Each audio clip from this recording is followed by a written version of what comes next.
उफ, आज तो बहुत देर हो गई।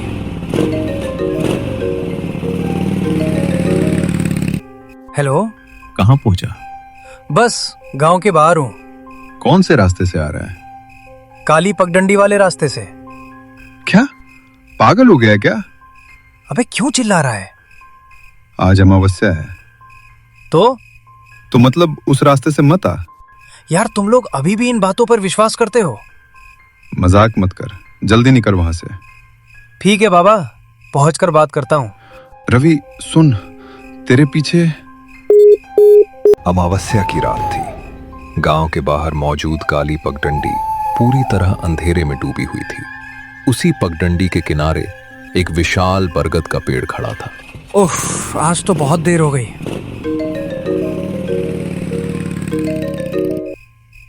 हेलो। कहाँ पहुंचा? बस गांव के बाहर हूँ। कौन से रास्ते से आ रहा है? काली पगडंडी वाले रास्ते से। क्या पागल हो गया है क्या? अबे क्यों चिल्ला रहा है? आज अमावस्या है। तो मतलब उस रास्ते से मत आ। यार तुम लोग अभी भी इन बातों पर विश्वास करते हो? मजाक मत कर, जल्दी निकल वहां से। ठीक है बाबा, पहुंचकर बात करता हूँ। रवि सुन, तेरे पीछे। हेलो मोहन। हेलो। नेटवर्क भी अभी जाना था।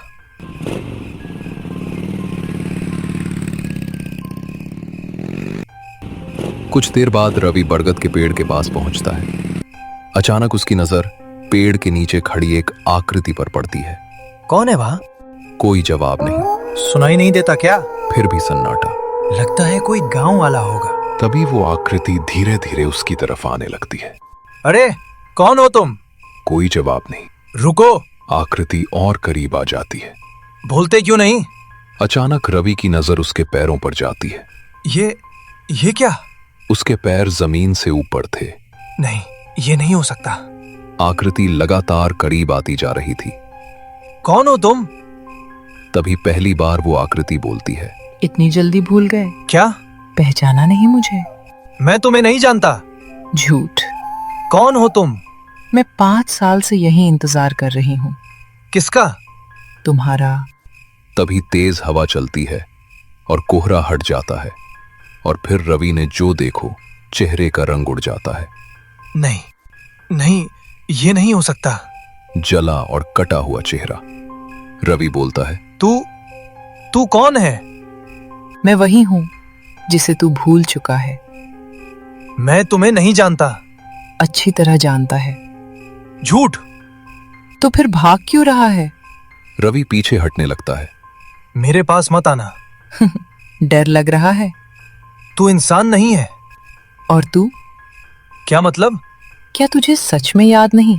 अचानक हवा और तेज हो जाती है। मुझे कुछ याद नहीं। याद है। नहीं। याद है। चुप हो जा। 5 साल पहले की अमावस्या। अब कुछ याद आया? नहीं, मैंने कुछ नहीं किया। मैंने अभी पूछा भी नहीं कि तूने क्या किया था। रवि अचानक चुप हो जाता है। रवि का चेहरा सफेद पड़ जाता है। अब भी कहेगा कि याद नहीं? कुछ सेकंड तक सन्नाटा छा जाता है। तू चाहता क्या है? सच। कौन सा सच? जिससे तू 5 साल से भाग रहा है। अचानक दूर से किसी के दौड़ने की आवाज आती है। मोहन वहां पहुंच जाता है। मोहन? किससे बात कर रहा था? वो रवि सामने देखता है, लेकिन वहां कोई नहीं होता। अभी यहीं थी। कौन? पिशाचन। यहाँ कोई नहीं है। मैं झूठ नहीं बोल रहा। चल यहाँ से। नहीं। क्या? उसने 5 साल पहले की बात कही। मोहन अचानक चुप हो जाता है। तू भी डर गया? चल घर चलते हैं। तुझे कुछ पता है? अभी नहीं। सच बता। मैंने कहा ना, अभी नहीं। रवि पहली बार मोहन को इतना घबराया हुआ देखता है। मोहन। घर चल। क्यों? क्योंकि अगर वो वापस आ गया तो शायद इस बार हम दोनों नहीं बचेंगे। अचानक बरगद के पीछे से धीमी हंसी सुनाई देती है। अब बच के कहाँ जाओगे? दोनों एक साथ पीछे मुड़कर देखते हैं, लेकिन वहां सिर्फ अंधेरा होता है। रवि, पहले सच बता। यह जगह सच बताने के लिए ठीक नहीं है। मैं कहीं नहीं जाऊंगा। रवि, तू मुझसे कुछ छिपा रहा है। कुछ पल तक दोनों एक दूसरे को देखते रहते हैं। फिर मोहन गहरी सांस लेता है। ठीक है, तुझे सच जानना है ना? हाँ। तो सुन, 5 साल पहले इसी बरगद के पास हम 3 लोग आए थे। 3? मैं, तू और काजल। हाँ। लेकिन काजल तो शहर चली गई थी। सबको यही बताया गया था। मतलब? वो शहर नहीं गई थी। फिर कहाँ गई थी? रवि के चेहरे पर हैरानी छा जाती है। मोहन जवाब नहीं देता। बोल। वो गायब हो गई थी और आखिरी बार उसे इसी पगडंडी पर देखा गया था। मुझे याद नहीं। क्योंकि तू बेहोश हो गया था। क्या हुआ था उस रात? हम तीनों यहाँ आए थे। फिर काजल ने बरगद के पीछे किसी को देखा। किसे? पता नहीं। और? वो उसके पीछे चली गई। फिर उसकी चीख सुनाई दी। और हम भागे। काजल को छोड़कर? हम बहुत डर गए थे। फिर क्या हुआ? जब गांव वाले आए तो वहां कोई नहीं था। काजल भी नहीं? नहीं।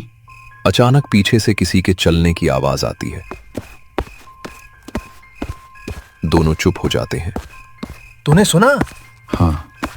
आवाज और करीब आने लगती है। कौन है? कोई जवाब नहीं। चल यहां से। नहीं। पागल हो गया है क्या? आज सच जानकर ही जाऊंगा। सच जानना चाहते हो? कौन है? जिसे तुम दोनों ने अकेला छोड़ दिया था। दोनों के कदम रुक जाते हैं। अचानक दोनों की नजर सीधे बरगद के पेड़ पर पड़ती है और वहां पिशाचनी खड़ी रहती है। ये नहीं हो सकता। काजल, तुम जिंदा हो? क्या सच में ऐसा लगता है? दोनों के शरीर में सिहरन दौड़ जाती है। हमने जानबूझकर नहीं किया था। लेकिन छोड़कर तो चले गए थे। हम डर गए थे। और मैं? हमें माफ कर दो। काजल कुछ सेकंड तक चुप रहती है, फिर धीरे धीरे मुस्कुराने लगती है। लेकिन वो मुस्कान बिल्कुल सामान्य नहीं थी। माफी? हाँ। अचानक पूरे इलाके में तेज हवा चलने लगती है और तभी पेड़ के पीछे से एक नहीं, 2 नहीं, बल्कि कई काली आकृतियां निकलने लगती हैं। मोहन। हाँ, भाग रवि। दोनों काली पगडंडी पर दौड़ने लगते हैं। पीछे से कई कदमों की आवाज सुनाई देती है। लेकिन जब रवि पीछे मुड़कर देखता है तो कोई दौड़ता हुआ दिखाई नहीं देता। फिर भी कदमों की आवाज लगातार करीब आती जा रही थी। ये क्या है? मत रुक। लेकिन पीछे कोई नहीं है। यही तो सबसे बड़ा डर है। दोनों दौड़ते रहते हैं। अचानक रवि रुक जाता है। क्या हुआ? ये कैसे हो सकता है? क्या? देख। मोहन सामने देखता है। उसका चेहरा सफेद पड़ जाता है। उनके सामने फिर वही बरगद का पेड़ खड़ा था। नहीं। हम तो सीधा भाग रहे थे। तभी पीछे से हंसी की आवाज गूंजती है। इस पगडंडी से कोई बाहर नहीं जाता। दोनों पलटकर देखते हैं। काजल फिर उनके पीछे खड़ी थी। तू चाहती क्या है? सिर्फ सच। हमने तुझे नहीं मारा था। लेकिन मेरी मदद भी नहीं की थी। उस रात हुआ क्या था? काजल कुछ सेकंड तक चुप रहती है, फिर धीरे धीरे बोलती है। उस रात मैंने बरगद के पीछे किसी को देखी थी। किसे? एक बूढ़े आदमी को। मैं उसके पीछे गई। और? वहां कोई बूढ़ा आदमी नहीं था। तो कौन था? कुछ और। क्या? एक साया। उसने मुझे पकड़ लिया। और हम? तुम दोनों भाग गए। हमें लगा तू भी पीछे आ जाएगी। लेकिन मैं नहीं आई। अगर हमारी गलती थी तो हम माफी मांगते हैं। लेकिन अब हम क्या कर सकते हैं? काजल पहली बार शांत दिखाई देती है। सच स्वीकार कर सकते हो? हम करते हैं। हाँ। तभी अचानक पूरा माहौल बदलने लगता है। हवा रुक जाती है। पेड़ की शाखाएं शांत हो जाती हैं। 5 साल से यही इंतजार था। मतलब? कोई सच बोले। अब? काजल हल्का सा मुस्कुराती है। अब मैं जा सकती हूँ। धीरे धीरे उसकी आकृति धुंध में बदलने लगती है। काजल। रुक। अब इस पगडंडी से मत गुजरना, क्यों? काजल की आवाज दूर से सुनाई देती है। क्योंकि मैं अकेली नहीं हूं। अचानक दोनों की आंखें फैल जाती हैं, लेकिन तब तक काजल गायब हो चुका था। कुछ सेकंड तक सन्नाटा छाया रहता है, फिर बरगद के पीछे से एक नई आवाज सुनाई देती है। तो आखिर वो चला गया? रवि और मोहन धीरे धीरे उस दिशा में देखते हैं। अंधेरे में उसे एक आकृति दिखाई देती है। रवि, हाँ, भाग।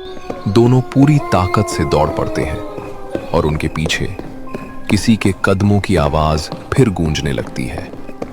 आज भी गांव वाले कहते हैं कि अमावस्या की रात उस काली पगडंडी पर कदमों की आवाज सुनाई देती है, लेकिन वहां कोई दिखाई नहीं देता।